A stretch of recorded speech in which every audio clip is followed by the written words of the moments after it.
Welcome to bright future institute. আপনি কি national মিনকাম merit স্কলারশিপের রেজাল্ট এখনো দেখতে পেরেছেন নাকি দেখতে পাননি? আপনি নদিয়া জেলার ছাত্রছাত্রী, তাহলে এই ভিডিওটি আপনার জন্য। এই ভিডিওতে আমরা বলবো নদিয়া জেলা 2025 সালের ন্যাশনাল মিনকাম মেরিট স্কলারশিপের ফলাফল দেখবেন এবং এই ডিস্ট্রিক্টে কে ফার্স্ট হয়েছে, কে সেকেন্ড হয়েছে এবং কে থার্ড হয়েছে। এছাড়া কোন স্কুল থেকে সবচাইতে বেশি ছাত্রছাত্রী এই স্কলারশিপটি পেয়েছে। এছাড়া এই স্কলারশিপে যাদের নাম এসছে তাদের পরবর্তী কাজ কি হবে, এই সমস্ত বিষয়ে বিস্তারিত জানতে আজকে এই ভিডিওটি আপনি দেখতে থাকুন। এছাড়া আছে নদিয়া ডিস্ট্রিক্টে মোট কতজন ছাত্রছাত্রী এই স্কলারশিপে তাদের নাম তুলতে পেরেছে এবং তাদের মধ্যে কে প্রথম, দ্বিতীয় এবং তৃতীয় হয়েছে। সমস্ত কিছু জানতে এই ভিডিওটি সম্পূর্ণ দেখুন এবং চ্যানেলটিকে সাবস্ক্রাইব করে পরবর্তী আপডেট পাওয়ার জন্য জুড়ে থাকুন আমাদের সঙ্গে। ভিডিওটি ভালো লাগলে একটি লাইক দেবেন এবং শেয়ার করে বন্ধুদেরকে দেখার সুযোগ করে দেবেন। চলুন তাহলে আজকে ভিডিও শুরু করা যাক।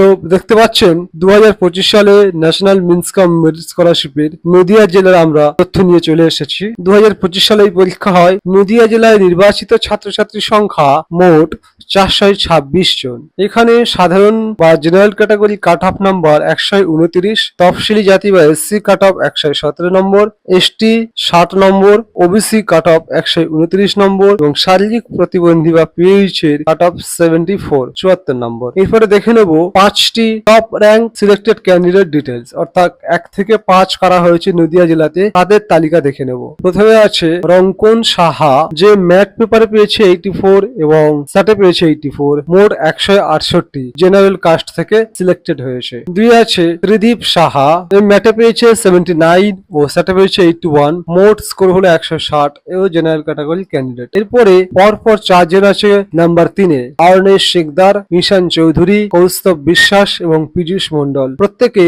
159 করে মোট নাম্বার পেয়েছে এবং প্রত্যেকে জেনারেল ক্যাটাগরি। এই লিস্টে অর্থাৎ নদিয়া জেলাতে যারা যারা এবছর NMMS স্কলারশিপের জন্য সিলেক্ট হয়েছেন তাদেরকে বলবো আপনারা NSP পোর্টালে দেখুন, আপনাদের ওখানে একটা রেজিস্ট্রেশন করতে হবে। সেই রেজিস্ট্রেশন করার মাধ্যমে আপনারা স্কলারশিপটা পেতে পারেন। আপনাদের সেখানে বিভিন্ন তথ্য দিয়ে ফর্মটা ফিল আপ করে স্কুলকে জানাতে হবে এবং স্কুল সেটা নিয়ে আবার ভেরিফাই করে উপরে পাঠাবে। পাঠালে আপনাদের অ্যাকাউন্টে প্রতি মাসে মাসে 1000 টাকা করে, মোট 4 বছরের জন্য 48,000 টাকা আপনারা পেয়ে যাবেন। আপনাদের সবাইকে কনগ্রাচুলেশন। ভালো করে পরবর্তী শ্রেণীগুলিতে পড়াশোনা করবেন এই আশা রাখছি। আপনার ছেলে অথবা মেয়ে, ভাই বোন যদি এই স্কলারশিপের জন্য প্রিপারেশন নিতে থাকে তাহলে আমরা এই স্কলারশিপের জন্য প্রিপারেশন করিয়ে থাকি অনলাইনের মাধ্যমে খুবই স্বল্প মূল্যের বিনিময়ে। তাহলে আমাদের সঙ্গে যোগাযোগ করতে পারেন এই স্ক্রিনে দেওয়া নম্বরে। এবারে দেখে নেব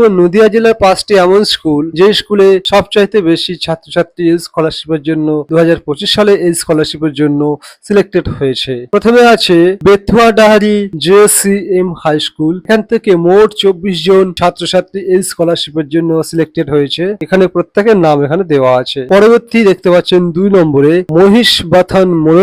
মহিষবাথন মনোজ মোহন বিদ্যা মন্দির। এখান থেকে এই স্কুলে 21 জন ক্যান্ডিডেট সিলেক্টেড হয়েছে এই স্কলারশিপের জন্য। তৃতীয় আছে দত্তপুলিয়া ইউনিয়ন একাডেমি, এখান থেকে 18 জন ছাত্রছাত্রী সিলেক্টেড হয়েছে। চতুর্থ আছে ভীমপুর স্বামীজি বিদ্যাপীঠ, এখান থেকে 17 জন এই স্কলারশিপের জন্য সিলেক্টেড হয়েছে। এবং 5ম নম্বরে আছে নবদ্বীপ বকুলতলা হাই স্কুল, এখান থেকে 16 জন ছাত্রছাত্রী সিলেক্টেড হয়েছে। আবারও বলে রাখি, যদি ভিডিওটি ভালো লেগে থাকে তাহলে একটি লাইক করুন, চ্যানেলটিকে সাবস্ক্রাইব করে আমাদের পাশে থাকুন। আমরা ক্লাস 6 থেকে ক্লাস 12 পর্যন্ত ছাত্রছাত্রীদের সমস্ত বিষয়ের সাজেশন, নোটস ইত্যাদি দিয়ে থাকি।